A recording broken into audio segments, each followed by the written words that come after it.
श्रीमद् भगवत गीता का तीसरा श्लोक।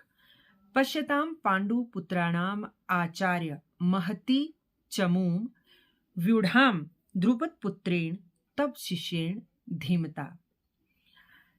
यानी कि इस श्लोक में दुर्योधन आचार्य द्रोणाचार्य से ये कह रहे हैं कि हे आचार्य, अपने बुद्धिमान शिष्य धृष्टद्युम्न द्वारा व्यूह रचना में खड़ी हुई पांडवों की इस बड़ी भारी सेना को देखिए। तो ये तो है शब्द से शब्द का अर्थ कि इस श्लोक का अर्थ क्या है। चमूम यानी कि सेना, महती यानी कि बड़ी भारी, और पश्यताम यानी कि देखो, व्यूढ़ाम व्यूह रचना से रची हुई, और उसके बाद धीमता यानी कि बुद्धिमान। तो अब इस श्लोक का बड़ा गहरा अर्थ है कि इस तरह से दुर्योधन ने उनको सेना में होते हुए भी आचार्य कह के क्यों संबोधित किया। तो सबसे पहले तो दुर्योधन के गुरु द्रोण को आचार्य कह के संबोधन करने का ये तात्पर्य है कि वो उन्हें ये याद दिला रहे हैं कि हे आचार्य, आप न केवल हमारे ही आचार्य हैं बल्कि पांडवों की भी हैं और इस धृष्टद्युम्न के भी आचार्य हैं। तो वो ये भी जानते थे कि द्रोणाचार्य का अर्जुन के प्रति विशेष स्नेह है, पांडवों के प्रति विशेष स्नेह है, लेकिन वो कहते हैं कि इस स्नेह के बावजूद भी आप बिना पक्षपात के युद्ध करेंगे। तो ये आचार्य कह के वो उनको याद दिला रहे थे कि मैं भी जानता हूं कि आपके मन में कहीं ना कहीं पांडवों के प्रति भी प्रेम है। अब दूसरी बात, उन्होंने कहा द्रुपद पुत्रेण धीमताम, उसको बुद्धिमान कहा। द्रुपद पुत्रेण कौन है? धृष्टद्युम्न। मेरे पिछले कल का वीडियो सुनिएगा जिसमें मैंने द्रोणाचार्य और द्रुपद की मित्रता और शत्रुता की कथा कही है।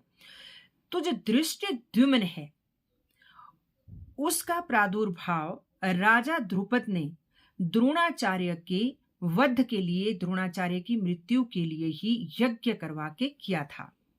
तो अब उसी धृष्टद्युम्न को पांडवों ने अपनी सेना का सेनापति बना के खड़ा किया था और उसी धृष्टद्युम्न ने उस सेना को व्यूहाकार रचना में खड़ा किया हुआ था।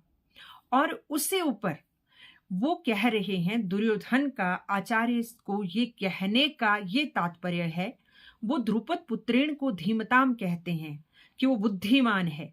कैसे? वो कहते हैं द्रोणाचार्य को कि आप कितने सरल हैं, जो आपने अपने शत्रु द्रुपद के पुत्र धृष्टद्युम्न को भी हमारी ही तरह बिना भेदभाव के अस्त्र शस्त्र की शिक्षा दी, जबकि आप जानते थे कि धृष्टद्युम्न का प्रादुर्भाव आपकी मृत्यु के लिए भी हुआ है। लेकिन इस धृष्टद्युम्न को देखो, ये कितना चालाक है।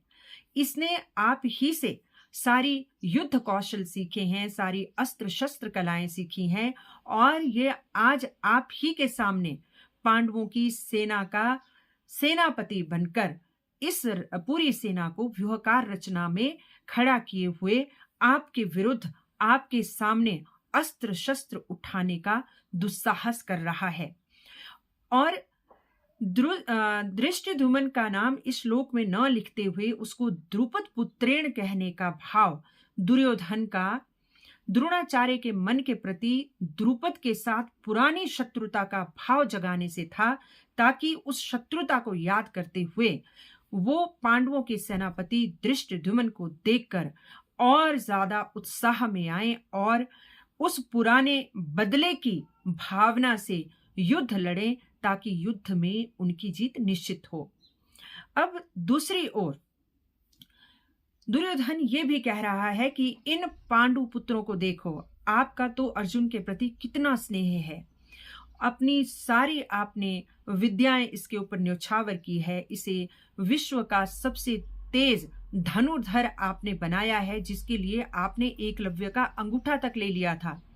आज वही अर्जुन अपने सभी भाइयों के साथ आपकी मृत्यु यानी कि धृष्टद्युम्न को अपनी सेना का सेनापति बनाकर आपके समक्ष खड़ा कर रहे हैं, तो इस तरह से दुर्योधन द्रोणाचार्य के मन में अर्जुन और उनके सभी भाइयों यानी कि पांडवों के प्रति द्वेष उत्पन्न करने की कोशिश कर रहा था। और उसके साथ ही वो पांडवों की सेना को बड़ी भारी कहता है, जबकि कौरवों के पास 11 अक्षौहिणी सेना थी और पांडवों के पास केवल 7 अक्षौहिणी सेना थी। उसके बावजूद भी दुर्योधन को उनकी सेना बहुत बड़ी भारी दिख रही थी। तो इसके दो ही अर्थ मालूम होते हैं कि या तो धृष्टद्युम्न ने उस सेना को इस तरह से व्यूहाकार रचना में खड़ा किया था कि वो दूर से बड़ी भारी दिख रही थी, और दूसरा कारण ये भी था कि कौरवों के साथ जितने भी योद्धा थे वो दो भाव के साथ युद्ध में खड़े हुए थे। यानी कि जैसे भीष्म पितामह थे, उनके दो भाव थे। एक भाव उनका पांडवों के प्रति उनके असीम स्नेह का था, और दूसरा भाव दुर्योधन के साथ यानी कि राजा के साथ लड़ने का जो उनका कर्तव्य है वो भाव था। उसी तरह द्रोणाचार्य का भी एक भाव उनका राजा के साथ उनका कर्तव्य था, जो उनके साथ दुर्योधन के साथ उनकी ओर से युद्ध लड़ रहे थे, लेकिन दूसरा उनके मन में पांडवों के प्रति अतीव स्नेह था। तो वो उन दोनों के बीच में दोहरा भाव चल रहा था। लेकिन पांडवों के साथ जितने भी योद्धा थे वो सब के सब एक मत के थे, और उनका एक मत था केवल धर्म के लिए युद्ध करना। और इसीलिए भी शायद इसी कारण से दुर्योधन को पांडवों की सेना अपनी सेना से कम होते हुए भी बड़ी भारी दिख रही थी। राधे राधे।